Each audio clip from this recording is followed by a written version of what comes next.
আজকে বানাবো ডিম বোনাস এগ ফ্রাই। ডিমটা দিয়ে দিব।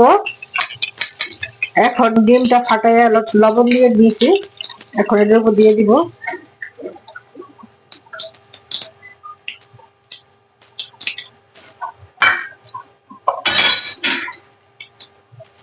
এখন দিব ধনিয়া পাতা, পেঁয়াজ কলি, পেঁয়াজ পাতা,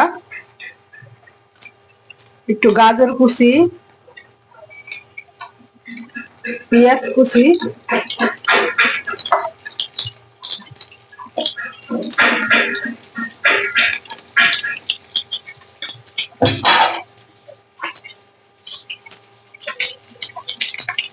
এখন দিয়ে দেবো একটা ম্যাজিক মশলা।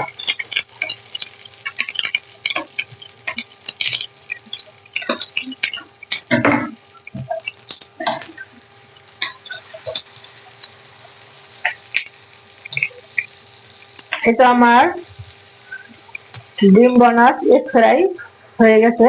এভাবে বানিয়ে খাই দেখবেন কেমন লাগে। নতুন একটা রেসিপি, ভাইরাল একটা রেসিপি। ভালো লাগলে লাইক কমেন্ট শেয়ার করবেন।